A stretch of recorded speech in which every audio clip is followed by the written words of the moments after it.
কি হয়েছে একজন শিক্ষার্থীর সঙ্গে। যমুনা টিভিতে রাজনীতি নামের একটি টক শো হয় নিয়মিত। উপস্থাপিকা রোকসানা আঞ্জুমান নিকোল 2024 সালের 1 আগস্ট টক শোর শুরুতেই বিশেষ একটি মুহূর্তের অবতারণা ঘটিয়ে চমকে দেন সবাইকে। অনুষ্ঠানে আমন্ত্রিত অতিথি হিসেবে ছিলেন আওয়ামী লীগের এমপি শাহাদাব আকবর চৌধুরী এবং বিএনপি নেতা ব্যারিস্টার রুমিন ফারহানা। আপনাদের দুজনের কাছেই প্রশ্ন, আপনাদের পানি লাগবে কিনা? পানির বোতল কিন্তু আছে। অনুষ্ঠানের শুরুতেই আকস্মিকভাবে শাহাদাব আকবরকে বলেন পানি লাগবে কিনা, পানির বোতল কিন্তু আছে। কিছুটা হতভম্ব শাহাদাব চৌধুরী ডায়াসের নিচের দিকে তাকিয়ে বলেন পানি আছে। আপনার ওখানে পানি লাগবে?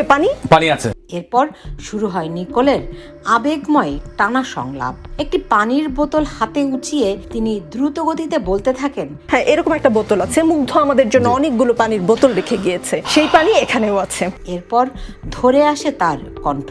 একটু বিরতি নিয়ে নিকোল বলেন, অগস্টের আগে জুলাইতে এমন করে শোক পালন করতে হবে আমরা কেউ ভাবিনি। কিছুক্ষণ আগে আপনাকে একটা ঘটনার কথা বললাম, আপনি শুনেছেন। আমি আশা করি মাননীয় প্রধানমন্ত্রীকে আপনি এই ঘটনা বলবেন। কি হয়েছে একজন শিক্ষার্থীর সঙ্গে। একটু থেমে নিকোল দর্শকদের উদ্দেশ্যে বলেন, প্লিজ দর্শক কেউ ভাববেন না যে আমি প্ল্যান করে এসেছি, আমি কোনো ভিউ বাড়ানোর জন্য কান্নাকাটি করছি। প্লিজ কেউ ভাববেন না। আমি একজন অ্যাঙ্কর, আমার আসলে ইমোশনাল হওয়ার কথা নয়, আমি মূল অনুষ্ঠানে যাচ্ছি।